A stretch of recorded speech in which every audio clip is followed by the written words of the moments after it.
네, 2교시 시작하겠습니다. 이제 15절부터는 이제 영적인 생활을 표현해주고 있습니다. 15절입니다. 그런즉 너희가 어떻게 행할지를 자세히 주의하여 지혜 없는 자 같이 하지 말고 지혜 있는 자 같이 하여. 자, 지혜 없는 자와 지혜 있는 자에 대해서 이야기를 하고 있습니다. 그럼 앞에 나와 있는 단어로 이렇게 좀 대치를 한번 해보면, 지혜 없는 자는 14절에서 이렇게 단어를 찾아보면 어떤 자일까요? 죽은 자죠, 그렇죠? 다음에 지혜 있는 자는 깬 자, 잠자다 깬 자가 되겠습니다. 지혜 없는 자는 이제 어쩌면 이렇게 대조되어지는 단어를 통해서 네가 신분에 맞는 삶을 좀 살아가라라는 이야기입니다. 그럼 영적으로 어떻게 신분에 맞는 삶을 살아갈 거냐? 첫 번째 16절입니다. 지혜 있는 자의 삶은 첫 번째 뭡니까? 세월을 아껴라. 때가 악하다. 주님 오실 날이 얼마 남지 않았다라는 것을 알고 사는 것. 또 하나님은 언제나 기다리시는 게 아니라 주님의 그 은혜는 언젠가 심판으로 바뀔 날이 있다라는 것. 그래서 우리가 세월을 아껴야 된다라는 것. 또 더 나아가서 내 인생이 얼마 남지 않았다라는 걸 아는 것. 그리고 내가 주님 앞에 설 날이 얼마 남지 않았다라는 걸 아는 것. 이게 세월을 아끼는 겁니다. 그 이유는 때가 악하다. 주님 오심이 이제 임박한 모습을 생각하게 합니다. 17절입니다. 다시 어리석은 자가 되지 말고 주의 뜻이 무엇인가 이해하라 이렇게 나와 있습니다. 이번엔 어리석은 자가 되지 말고 지혜 있는 자가 되라 이렇게 나와 있지 않고요. 어리석은 자하고 누구랑 대치시키고 있습니까? 주의 뜻이 무엇인지 이해하는 자. 그러면 어리석은 자는 주의 뜻이 무엇인지를 이해하지 못하는 자가 이제 어리석은 자라는 의미가 됩니다. 주님의 뜻이 무엇인지를 왜 이해를 못하나? 내 뜻이 먼저니까. 내 생각대로 사는 게 더 중요하니까. 그들은 주님의 뜻이 무엇인지 이해하고 싶지도 않고 이해할 수도 없는 그 삶을 살아가게 된다. 결국 어리석은 삶을 살아가게 된다라는 겁니다. 18절입니다. 술 취하지 말라. 이는 방탕한 것이니 오직 성령의 충만함을 받으라. 자, 술 취함의 반대말은 뭡니까? 술 깸이 아니고 뭐예요? 성령 충만함입니다. 술 취함의 반대가 성령 충만함인데, 자, 술 취한 것과 성령 충만함의 뭐가 다를까요? 자, 먼저 공통점이 있습니다. 술 취한 것과 성령 충만한 것. 제가 술을 마셔본 적이 없어서 혹시 마셔보셨던 분들 혹시 떠올려 보실까요? 술 취함과 성령 충만함 뭐가 공통점일까요? 그렇죠. 기분이 다 좋답니다. 예, 또요. 예, 자신감이 충만하답니다. 예, 간이 커지고요. 예, 또 뭐가 달라질까요? 맥도날드님은 드셨나 모르겠는데 맥도날드님 이렇게 표현했어요. 걸음걸이가 다르다. 예, 술 취한 사람하고 성령 충만한 사람 걸음걸이가 다르다. 술 취한 사람, 성령 충만한 사람 다 뜨거운 사람이다. 예, 뭔가 뜨겁대요. 술 취한 사람이나 성령 충만한 사람은 자기 자신이 아닌 의부의 통제를 받는 사람이다. 술 취한 사람은 술의 통제를 받고 성령 충만한 사람은 성령의 통제를 받아서 자기 힘으로 살아가는 게 아니라 술의 힘으로 살고 성령의 힘으로 산다. 예, 이거 보면 드셔보신 것 같은데. 자, 무슨 차이점이 있을까요? 술 취한 것은 방탕으로 이끌어갑니다. 그러나 성령 충만한 것은 거룩으로 이끌어가는 거죠. 술 취함은 부패로 이끌어갑니다. 성령 충만하는 경건으로 이끌어가는 것들이 다릅니다. 그리고 더 큰 차이점은 술 취한 사람은 정말 자기를 통제 못합니다. 성령 충만한 사람은 자기를 통제할 수 있습니다. 왜냐하면 성령의 열매 중에서 제일 마지막 열매가 혹시 뭔지 아세요? 사랑과 희락과 평온의 참음, 자비, 양선과 충성과 온유와 절제예요. 그래서 성령 충만하면 절제하는 힘이 있어요. 근데 술 취한 사람은 절제가 안 되고, 이게 또 가장 큰 차이점이라고 합니다. 그래서 우리에게 말하기를 성령으로 충만함을 받으라라고 이야기합니다. 충만함은 나에게서 나오지 않습니다. 받아야 됩니다. 주시는 분이 계시다라는 거죠. 그럼 성령 충만한 삶은 무엇냐? 내가 성령 충만한지 아닌지 어떻게 알 수 있느냐? 19절부터의 모습이 나타나면 성령 충만한 겁니다. 19절부터의 모습이 21절까지의 모습이 안 나타나면 안 충만한 겁니다. 자, 성령 충만한 사람의 첫 번째 특징 19절입니다. 자, 예배 생활인데요. 시와 찬송과 신령한 노래들로 서로 화답한다 이렇게 나와 있습니다. 시와 찬미와 신령한 노래들로, 찬송 예전에 개역 한글에서는 이렇게 찬미라고 표현했었는데요. 시와 찬미와 신령한 노래가 입에서 나온다라는 겁니다. 입을 벌리면 하나님의 것이 나오는 사람이라는 거죠. 입을 통해서 주님이 하신 것을 높이는 사람들이 바로 성령 충만한 사람이다라는 겁니다. 시가 뭡니까? 성경에 시가 있죠? 시편입니다. 시편의 고백이 나오는 거죠. 또는 내가 쓴 나의 시의 고백이 나오기도 하고, 성경에 나와 있는 시인들의 그 고백이 나의 고백이 되어져서 읊조리는 사람. 두 번째, 찬송은 뭡니까? 하나님을 예배하는 노래죠. 근데 그 노래는 성경에 기록된 노래는 아닙니다. 그러나 하나님을 그냥 찬양하는 노래가 있어요. 우리가 부르는 찬송가들이 이렇게 그 성경에 기록되거나 성령의 그 감동하심을 통해서 하나님의 직접 주셔서 그런 것까지는 아니잖아요. 그러나 그 가사에 하나님을 높이는 내용들이 있는 것, 이것을 가리켜서 찬송이다라고 얘기합니다. 다음에 신령한 노래들이 있습니다. 신령한 노래. 자, 이것은 하나님과 직접적 연관을 짓는 노래는 아닙니다. 그러나 이게 세상 노래도 아니면서 이 신령한 노래라 하는 것은 영적인 주제들, 이게 찬송한다라는 것은 하나님 그분을 높인다고 한다면 여기서 말하는 영적 주제들, 다시 말하면 우리가 최근에 자주 부르는 은혜 또는 감사 이런 것들이 있죠. 이런 것들을 노래하는 것들, 이런 걸 가리켜서 신령한 노래다라고 이야기를 하는 겁니다. 하나님 그분을 높이는 것을 찬송이다 하고, 영적인 진리들, 영적인 가치들을 노래하는 것을 신령한 노래다라는 겁니다. 시는 시편에 나와 있는 그런 고백들.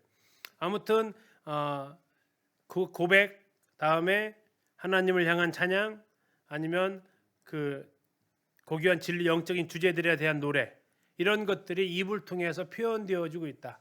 입만 열면 이런 게 나오는 사람, 이게 바로 성령 충만한 사람의 첫 번째 모습입니다. 두 번째 모습 20절, 두 번째 모습 19절, 너희의 마음으로 주께 노래하며 찬송하며. 자, 무엇으로 노래한다고요? 입술로 노래한다라고 얘기하지 않네요. 마음으로 주님께 노래한다라는 겁니다. 다시 말하면 아까 표현되어진 것처럼 내적에서 일부로 흘러나오는 노래. 그래서 이제 누가복음 1장에 사가랴가 그 세례요한의 아버지가 그렇게 이제 성령 충만해서 노래를 하듯이 이 안에서 흘러나오는 고백들이 있다라는 겁니다. 이게 배워서 노래하는 게 아니라 이 안에서 성령께서 고백되어지는 찬양이 있다라는 겁니다. 세 번째 특징, 범사에 우리 주 예수 그리스도 이름으로 항상 아버지 하나님께 뭐하는 사람? 감사하는 사람. 성령 충만한 사람은 세 번째 특징이 뭐라고요? 감사하는 사람. 언제? 범사에. 그래서 이제 항상 기뻐하라, 쉬지 말고 기도하라, 범사에 감사하라 나오는데, 데살로니가 전서만 나오는 게 아니라 이 에베소서에서도 20절에 나와 있죠. 범사에 아버지 하나님께 감사하는 사람. 근데 무엇으로? 우리 주 예수 그리스도의 이름으로. 그래서 좋은 일만 있을 때 감사하는 게 아니라 내가 생각하기에 좋지 않은 일도 다 예수 그리스도 안에 있습니다. 하나님 감사합니다라고 말할 수 있는 사람. 그게 바로 성령 충만한 사람. 자, 네 번째 21절입니다. 그리스도를 경외함으로 뭐 하는 사람? 피차 서로 복종하는 사람. 자, 그리스도를 경외함이 이유입니다. 예수 그리스도를 주인으로 아는 사람들을 함께 경외하는 겁니다. 그리스도를 경외함으로 피차 복종한다는 것은 나도 그리스도를 경외하고 있고 형제님도 자매님도 그리스도를 경외한다고 할 때 그가 그리스도를 경외하고 있기 때문에 서로가 서로에게 뭐 하는 거예요? 존중하고 존경하고 복종할 수 있는 마음을 가지고 있다라는 겁니다. 자, 이 네 가지입니다.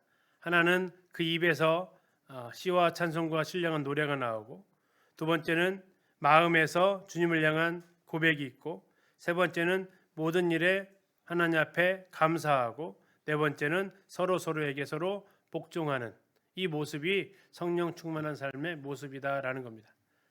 그러면 성령 충만한 삶의 모습을 생활 속에서 어떻게 드러낼 수 있느냐가 22절부터 33절에 나와 있습니다. 그것은 첫 번째가 부부 사이, 가정을 통해서 나타날 것을 이야기하고 있습니다. 그래서 22절부터 나오는 것은 성령 충만한 아내들입니다. 그리고 23절에 나오는 것은 성령 충만한 남편들, 6장 1절은 성령 충만한 자녀들, 다음에 6장 4절은 성령 충만한 부모들, 6장 5절은 성령 충만한 종들, 그리고 6장 9절은 성령 충만한 상전들. 성령 충만한 삶은 어떠한 삶이냐? 생활 속에서의 모습들을 이야기하고 있습니다. 자, 성령 충만한가 알아보는 방법. 22절 아내들이여 자기 남편에게 뭐 하라고요? 복종하기를 주께 하듯 하라. 자, 이제 21절에서 그리스도를 경외함으로 피차 복종하라고 나와 있습니다. 자, 그래서 남편에게 아내는 복종할 것을 이야기하고 있어요. 그러면 남편도 아내에게 복종해야 할까요?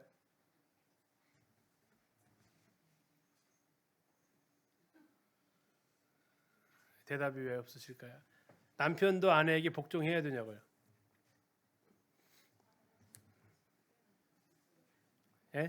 그러면은 여기 21절 바꿔야죠. 그리스도를 경외함으로 아내와 자녀들만 복종하라라고. 근데 여기서 피차 복종하라는 얘기는요.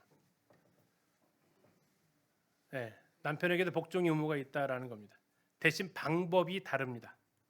방법이. 근데 이건 결국 누구에게 복종하는 거냐면 주님께 복종하는 겁니다.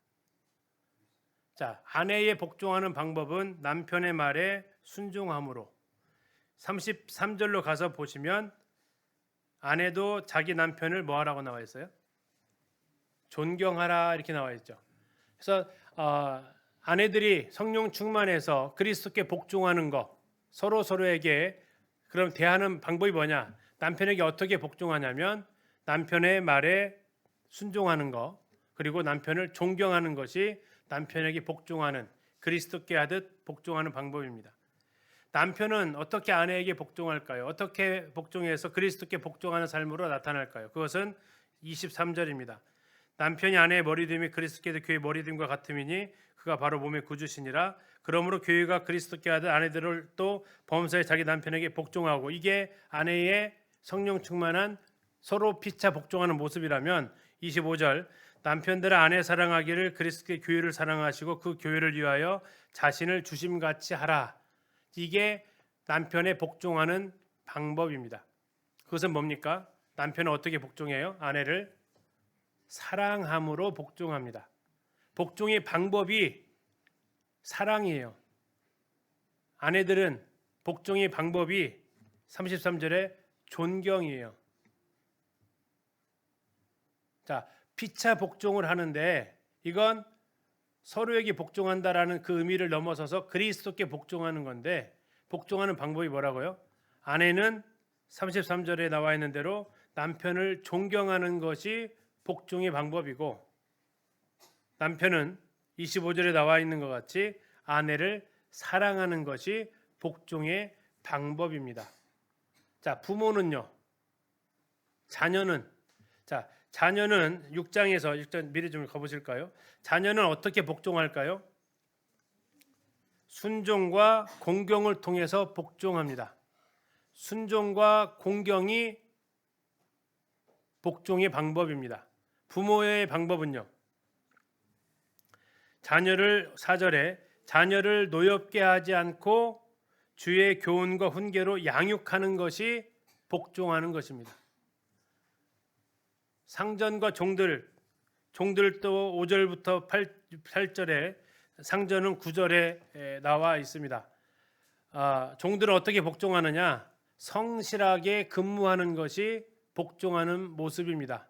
죽게 하듯 하는 겁니다. 상전들은 어떻게 복종하느냐? 차별하지 않는 것, 종들을 협박하지 않는 것이 복종하는 방법입니다. 우리는 서로 피차 복종해야 됩니다. 서로 관계 속에서. 대신 뭐가 다를 뿐이다? 표현되어지는 방법이 다를 뿐이다. 자, 자식이 부모를 향하는 사랑을 가리켜서 효라고 합니다. 이게 사랑이에요. 사랑인데 자식이 부모를 사랑할 때를 효라고 해요. 그럼 부모가 자식을 사랑하는 것은요? 자애라고 하죠. 자비라고 얘기를 합니다. 이게 서로 표현되어지는 방법만 다를 뿐이에요. 그러나 사랑이라는 단어가 똑같이 사랑인데, 여기도 마찬가지입니다. 우리는 서로 피차 복종해야 됩니다. 이게 성령 충만한 삶의 복종이에요. 그 복종은 사람에게 하는 듯한 복종이지만 더 위로 올라가면 누구를 향한 복종이라고요? 그리스도께 하는 복종이다라는 겁니다. 그럼 다시 뒤집어 볼까요? 아내가 남편에게 복종하지 않는 것은, 아내가 남편을 존경하지 않는 것은 누구에게 복종하지 않는 거다고요? 그리스도를 복종하지 않는 겁니다. 그리스도께 복종하지 않는 거예요.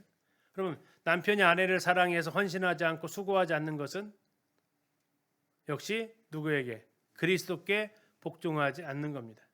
자녀들이 부모들의 말에 순종하지 않는 거. 자, 그다음에 공경하지 않는 거. 순종과 공경은 좀 다릅니다.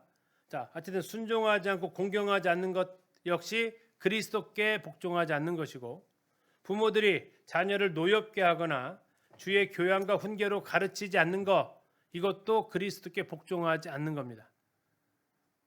종들이 상전에 눈치 보면서 근무하는 거 그리스도께 복종하는 게 아니고, 상전들이 갑질하는 거 역시 그리스도께 복종하는 게 아니다.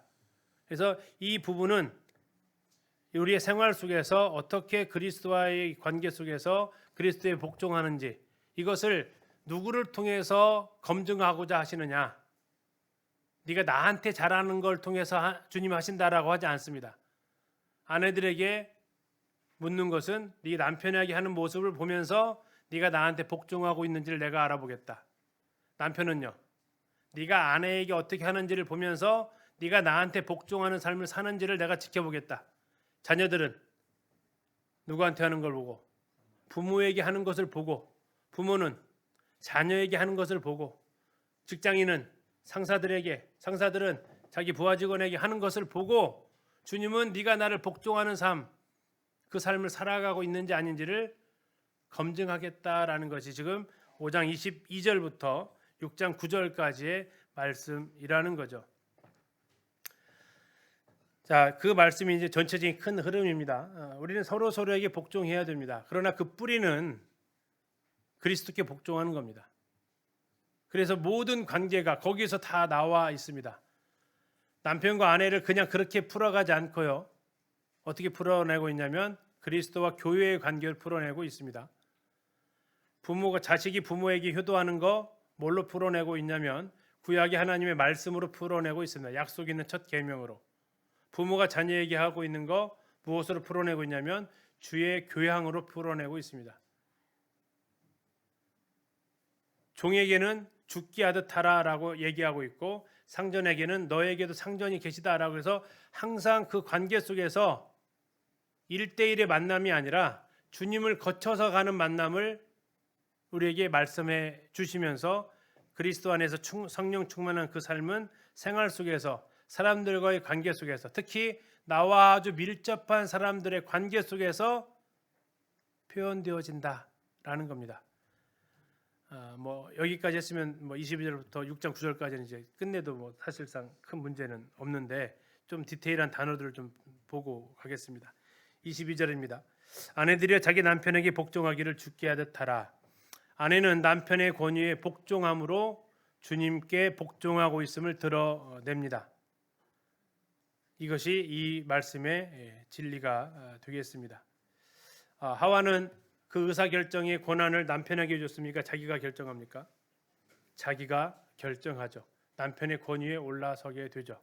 그래서 하나님이 책망한 것도 왜 따먹었냐가 아니라 왜 이렇게 하였느냐? 왜 네가 따서 남편에게 주었느냐?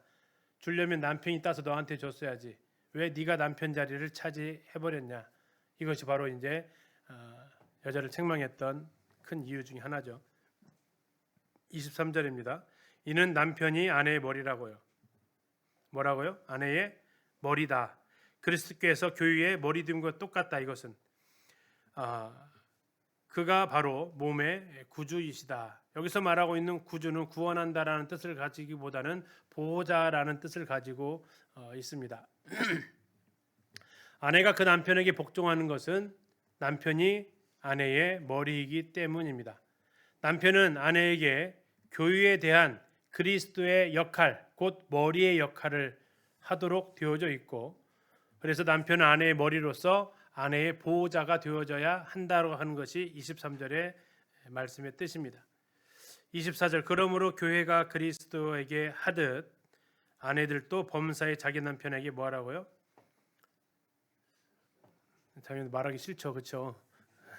뭐하라고요? 복종하라고 얘기하고 있습니다. 교회의 주님에 대한 복종이 바로 아내들이 따라야 할 모델이다라는 거죠. 아내는 하나님의 뜻과 연관된 면에서 남편에게 복종할 것을 이야기하고 있습니다. 주님에 대한 신앙을 타협하게 한다고 했을 때 그것에 대한 영역은 아니다라고 지금 24절에서 이야기를 하는 것이 바로 그리스도에게 하듯 이 단어가 그것을 이야기해주고 있다는 거죠. 25절입니다. 남편들 아내 사랑하기를 그리스도께 교회를 사랑하시고 그 교회를 위하여 자신을 주심같이 하라. 남편이 그 아내를 그리스도께서 교회를 사랑하셔서 죽을 만큼 사랑하셔서 사랑하신 것만큼 해야 된다라는 겁니다. 자, 25절부터 이 27절까지는 그리스도의 사랑을 과거, 현재, 미래로 보여주고 있어요. 결국 남편들의 사랑은 아내를 향한 사랑에서 과거, 현재, 미래에 나타나야 된다라는 의미입니다. 자, 25절은 과거, 현재, 미래 중에 뭘까요? 교회를 사랑하시고 그 교회를 위하여 자신을 주신 거. 과거입니다. 과거. 십자가의 사랑이죠. 다음에 26절입니다. 이는 곧 물로 씻어 말씀으로 깨끗하게 하사 거룩하게 하시고, 이건 현재입니다. 현재. 하나님께서 우리를 하나님 앞에 설 수 있는 자로 설 수 있도록 해 주신다라는 겁니다. 죄로부터의 정결, 깨끗게 하시는 것이 바로 이제 그리스도의 신부로서 나타날 교회의 모습처럼 주님은 우리를 구원으로 끝나는 게 아니라 그 이후로 우리를 거룩하게 하십니다. 27절입니다. 자기 앞에 영광스러운 교회로 세우사 티나 주름 잡힌 것이나 이런 것들이 없이 거룩하고 흠이 없게 하려 하십니다. 이건 미래입니다. 이건 교회가 주님 앞에 섰을 때 드디어 이루어질 부분입니다. 가장 아름다운 신부의 모습으로 나의 사랑 나의 완전한 자야라고 고백했던 그 모습으로 서게 하는 것이 주님의 교회를 향한 미래의 사랑입니다. 사랑했었다가 아니고 사랑했고 사랑하고 있고 영원히 사랑할 것이다라는 것이 남편의 사랑이어야 한다. 왜요? 이게 그리스도께서 교회를 향한 사랑이기 때문에. 그래서 28절에 뭐라고 얘기합니까? 이와 같이. 이와 같이라는 얘기는 그리스도께서 과거에도 현재에도 미래에도 교회를 사랑하신 것과 같이 남편들도 자기 아내 사랑하기를 어떻게 하라고요? 자기 자신과 같이 할지니 자기 아내를 사랑하는 자는 자기를 사랑하는 것이다. 자, 이게 무슨 뜻 같으세요? 여자가 어디에서 나왔어요? 남자에게서 나왔습니다. 그래서 남자가 여자를 봤을 때 그가 했던 고백은 뭡니까? 이는 내 살 중에 살이고 뼈 중에 뼈다. 누구의? 이는 예, 나라는 얘기입니다. 그걸 그냥 네 글자로 줄이면 너는 나다라는 거예요. 너는 나다. 그래서 주님이 여기서 말씀하시는 겁니다. 뭐라고요? 아내를 사랑하는 것은 누구를 사랑하는 것 똑같다고요? 자기를 사랑하는 것. 왜요? 원래 거기서 나왔어요. 원래 남자에게서 나와서 여자라는 의미를 가지고 있잖아요. 그래서 29절에 보시면 이렇게 말합니다. 누구든지 언제나 자기 육체를 미워하지 않고 오직 양육하여 보호하기를 그리스도께서 교회에게 함과 같이 한다. 지금 이제 남편들한테 이렇게까지 세세하게 얘기하시는 것은 남편이 훨씬 더 이기적인 것 같습니다. 그래서 아내를 갖다가 제대로 사랑을 안 해서 아내는 그냥 3절에서 22, 23, 24 근데 남편은 25절부터 31절까지 32절까지 아주 길게 남편들을 향해서 제발 좀 아내 사랑하라고 이렇게 이야기하시는 것 같습니다. 그 이유는 아마도 사람이 본능적으로 자신을 사랑합니다. 특히 남자들이 자기 자신을 좀 더 사랑합니다. 아내들의 사랑이 조금 더 희생적인 사랑입니다. 그렇죠? 아닌가요? 아내들의 사랑이 조금 더 희생적인 사랑이죠. 그래서 남편들한테 얘기하는 겁니다. 무슨 얘기냐면 아내 사랑이 네 사랑이요. 그러니까 사랑해. 어쩌면 이렇게 지금 표현을 하고 있는 거죠. 그래서 사람은 자기를 본능적으로 보호하죠. 안 가르쳐줘도 먹을 거 먹이고 입힐 거 입히고 하는 것처럼 아프면 쉬고 이것처럼 그 본능처럼 하는데 곧 아내를 사랑하는 것이 그런 거와 동일하다라는 겁니다. 그래서 남편은 아내를 과거, 현재, 미래로 사랑했고 사랑하고 있고 영원히 사랑하는데 사랑했다라는 것은 그를 위해서 내 목숨을 버릴 만한 사람을 찾았다라는 겁니다. 그래서 여기 아직 결혼 안 한 사람들은 어떤 사람을 찾는 거냐? 내 목숨 바쳐 사랑할 사람을 찾는 게 결혼하는 겁니다. 두 번째는요. 그 신부를 어떻게 해줘야 돼요? 주님 하신 것과 같이 물로 씻어 말씀으로 깨끗하게 하셔서 거룩하게 하시는 그 신부의 아내의 이 아름다움을 유지하고 보호해주는 이 모습 그리고 나중에 영광스러운 모습으로 서게 하는 거기까지 사랑하셨던 것처럼 해야 된다라는 거죠. 자, 그러면서 31절에 이렇게 얘기합니다. 사람이 부모를 떠나 그의 아내와 합하여 그 둘이 한 육체가 된다. 자, 부모를 떠나야 된다라는 것은 지금까지는 남자에게 있어서 제1의 첫 번째 관계는 누구의 관계였다는 얘기입니까? 부모와의 관계였다라는 겁니다. 그러나 결혼하는 그 순간 남편에게 있어서 제일 중요한 관계는 옮겨갑니다. 어디에서 어디로요? 부모에게서 아내에게로. 그래서 모든 시어머니는 이 말씀을 잘 명심하셔야 되는 거죠. 저게 결혼하더니 지 아내밖에 몰라? 이상한 거예요? 정상이에요? 정상이다. 속어 나리고 쓰릴지 몰라도 그게 정상이다. 그렇게 안 가면 더 근심이다라는 겁니다. 자, 이것은 주님이 말씀하신 원리이기 때문에 그렇습니다. 남편에게서 그 사랑이 엄마에게서 아내에게로 옮겨가야 진정한 연합이 이루어질 수 있다. 그것이 뭐냐면 한 육체가 된다. 둘이 아니다. 이제부터는 하나다. 그러면서 남편한테 하는 얘기가 뭐예요? 아내 사랑이 곧 너 사랑하는 거야. 아내 따로 있고 네가 따로 있는 게 아니라 아내가 곧 너야. 그러니까 아내를 사랑해라. 그게 결국 너 사랑하는 것이다. 라는 것이 남편에게 향한 교훈이죠. 32절입니다. 자, 이것도 그냥 부부끼리 잘 살아라는 얘기 아니다라는 겁니다. 이 비밀이 크도다. 여기서 크도다, 이 비밀이 크도다라고 한다라는 의미는 와 정말 놀랍다, 놀라운 비밀이다라는 얘기입니다. 왜요? 거기에 무엇이 숨겨져 있어서요? 그리스도와 교회가 숨겨져 있어서 남편은 누구의 역할을? 그리스도의 역할을, 아내는 누구의 역할을? 교회의 역할을. 그래서 불신결혼이 안 되는 이유 중에 하나가 되죠. 왜? 만약에 남자가 구원 안 받았으면 그리스도의 역할을 해낼 수가 없죠. 오히려 구원 안 받은 그리스도가 되는 상황이 벌어지죠. 만약에 신부가 구원을 안 받으면요, 무슨 벌어져요? 교회의 역할을 감당할 수 없습니다. 그래서 무슨 일이 벌어지냐면 구원받지 않은 교회가 되는 거죠. 구원받지 않은 그리스도, 구원받지 않은 교회, 이것은 엄청난 모순입니다. 그것은 이 비밀이 크도다라고 할 수가 없는 비밀이죠.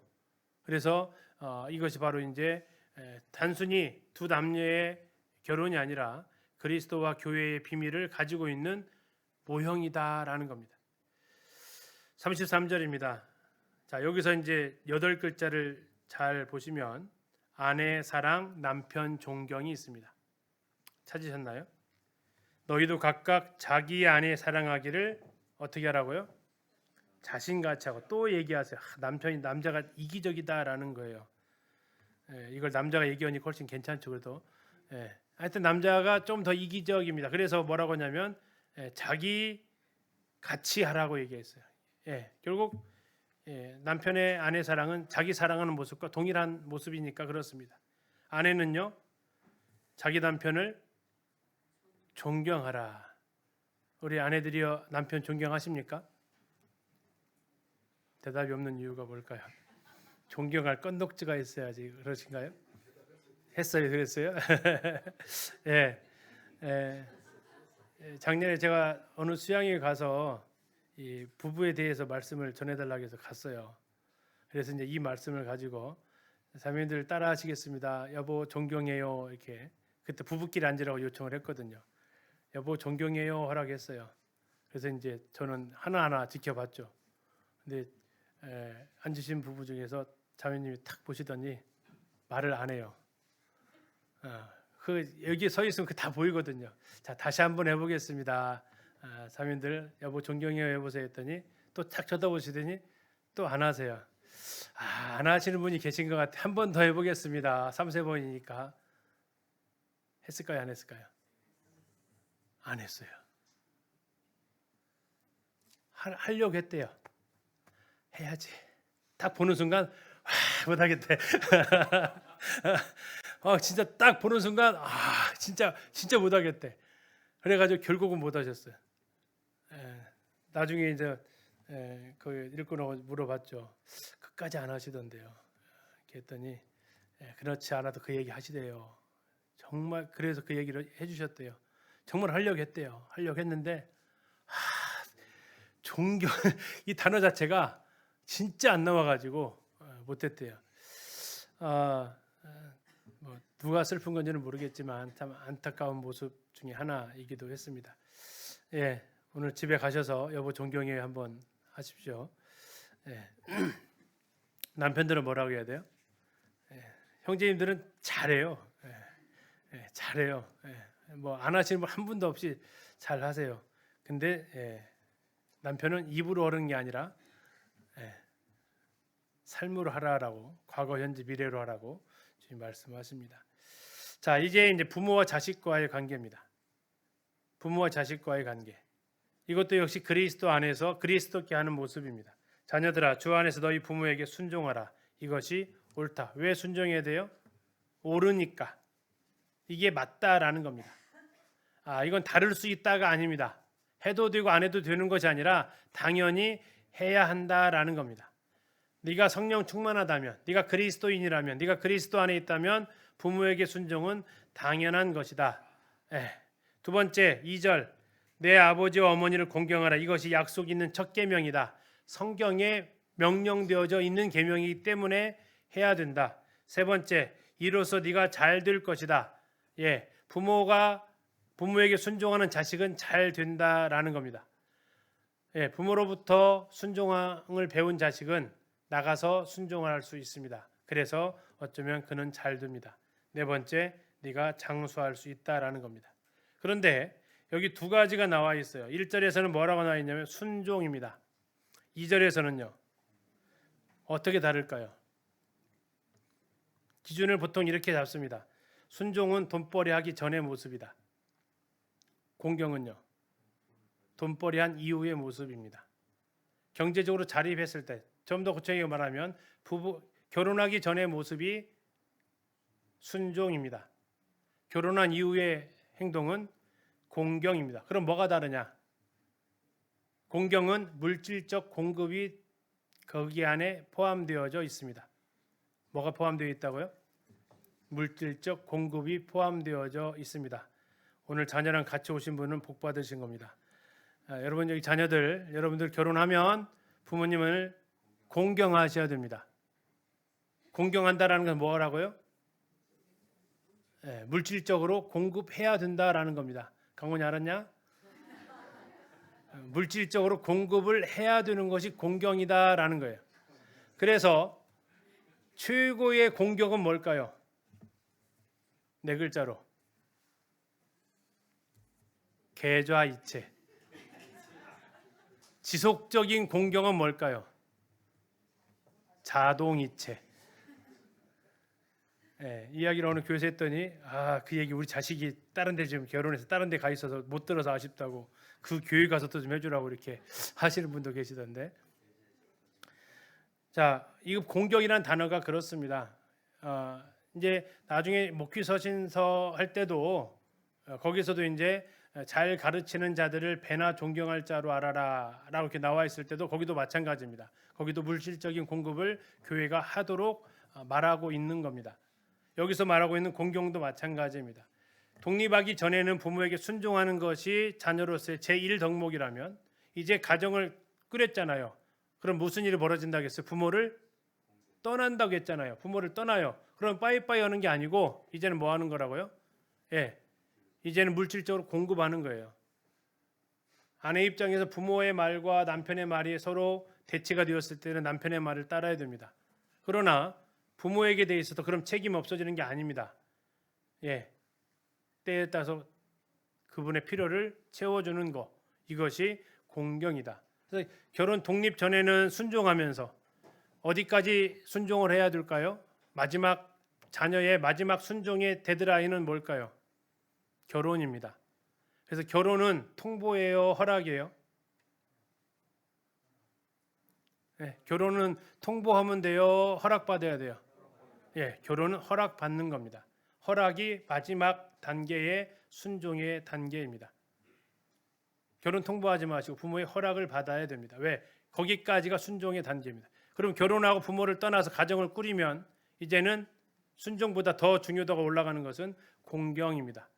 이것이 뭐라고 얘기했냐면 약속 있는 첫 계명이다라고 이야기했습니다. 우리 1, 2, 3번 어디 가고 4번, 5번만 있는데 자녀들이 다 같이 알아들어야 될 교훈이 되겠습니다. 자, 부모들입니다. 4절입니다. 또 아비들아, 여기는 아빠만 얘기하는 게 아니죠. 부모를 이야기하는 겁니다. 너희 자녀를 노엽게 하지 말아라. 자, 언제 자녀들은 화가 납니까? 언제 자녀들이 이렇게 노여움을 탈까요? 예습 복습할 때 노여움을 탑니다. 예습은 뭐예요? 복습부터 할까요? 복습은 뭐예요? 너 지난번에 했더만 또 했어? 지난번에 분명히 용서했잖아요. 근데 또 꺼집어내는 거. 예습은 뭐예요? 너 앞으로 또 그럴 거지. 한 적도 없지만 미리 할 것을 예측하는 거. 이거 예습. 부모들이 예습 복습할 때 자녀들은 분노합니다. 두 번째, 언제 또 분노합니까? 합리적이지 않은, 일관적이지 않은, 어떨 때는 괜찮다고 했다가 어떨 때는 화내고 뭐 이런 거, 일관적이지 않은 자녀 양육의 모습에 또 노여움을 타기도 합니다. 또 하나는 지속적인 잔소리를 통해서 또 노여움을 탑니다. 그래서 주님은 그 지속적인 잔소리 하지 말고 뭐로 하라고 했어요? 오직 주의 교훈과 훈계로 양육하라라고 했습니다. 주의 교훈으로 하라는 얘기는 뭡니까? 주의 말씀으로 하라는 얘기입니다. 다시 말하면 네 자식 아니고 내 자식이다라는 겁니다. 네 가치관으로 가르치는 게 아니고 하나님 말씀으로 가르치라는 얘기입니다. 주의 교훈으로 하라는 얘기는 너는 나의 대리자라는 뜻을 가지고 있습니다. 네 자식이 아니고 내 자식이기 때문에 내 말씀으로 가르쳐라. 다음에 훈계하라고 나와 있습니다. 꾸짖을 것을 꾸짖어야 됩니다.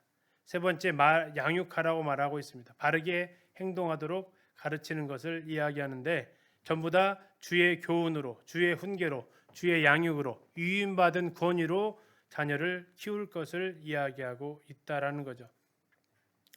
자, 이것이 이제 역시 다 그리스도와의 관계성에서 자녀들은 순종과 공경으로, 부모들은 노엽게 하지 않고 주의 교훈과 훈계로 양육하는 것이 서로 복종하는 모습입니다.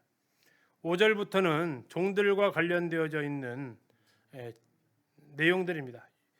자, 종들아 두려워하고 떨며 성실한 마음으로 육체의 상전에게 순종하기를 그리스도께 하듯하라. 역시 그리스도께 하듯하라라고 하면서 이 관계도 그리스도와 연관되어진 관계다라는 것을 이야기하고 있죠. 자, 종들은 사회적 약자라고 얘기하죠. 그래서 그들은 두려워하고 떨어야 됩니다. 그것만 있으면 안 되고 성실한 마음으로 해야 됩니다. 어떻게 하지 않아야 되느냐? 6절입니다. 눈가림하는 겁니다. 눈가림한다는 얘기는 무슨 뜻일까요?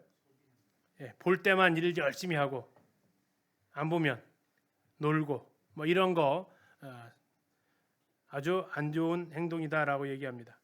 사람을 기쁘게 하는 거 역시 그 사람 앞에서 아부하고 없으면 뒷담하고 이런 거 옳지 않습니다. 그리스도의 종들처럼 마음으로 하나님의 뜻을 행하고 기쁜 마음으로 사람에게 이렇게 주님께 하듯 하라고 이야기합니다. 8절 이는 각 사람이 무슨 선을 행하든지 종이나 자유인이나 주께로부터 그대로 받기 때문이다 라고 얘기하십니다. 그리스도께서 우리가 하는 모든 일에 대해서 보상해 주신다라는 겁니다. 창세기 37장에 나와 있는 요셉 애굽으로 팔려가죠. 그가 39장에서 보디발의 집에서 어떻게 생활했습니까? 하나님을 함께 하심을 보디발과 그 집에 있는 모든 사람이 볼 수 있게 살았다라는 겁니다. 그래서 종의 아름다운 모델이 39장에 나와 있는 요셉의 그 모델이 되는 거죠. 9절입니다. 상전들입니다. 주인들도 그들에게 어떻게 하라겠냐면 이와 같이 하라라고 나와 있습니다. 이와 같이 하라. 앞에 나와 있는 단어들을 받는 거죠. 공정하고 친절하고 정직할 것을 이야기해 주면서 자, 첫 번째 그들이 하지 말아야 될 것은 위협하지 말라라는 겁니다. 어떻게 하는 게 위협일까요? 때리고 폭언하고 하는 거 또는 뭐 자른다라고 한다든지 뭐 이런 거 이걸 통해서 하지 않도록. 그 이유가 뭡니까? 그들과 너희의 상전 그분이 어디 계세요? 하늘에 계십니다. 그리고 그분은 사람을 상전이라고 해서 고용인이라고 해서 차별하지 않으시는 분이다. 자, 우리가 기억할 것은 상전된 자들이 기억할 것은 그들과 너희의 상전이 동일하다라는 겁니다.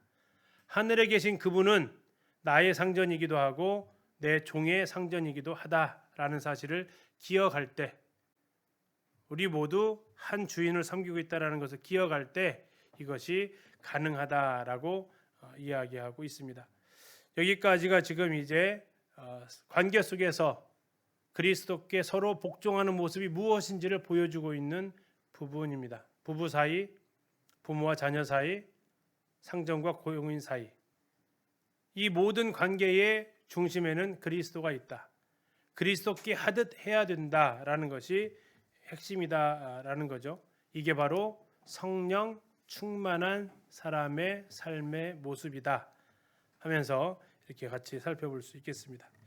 자, 다음 주에는 이제 10절부터 전신갑주 내용하고 이제 골로새서로 넘어가도록 하겠습니다.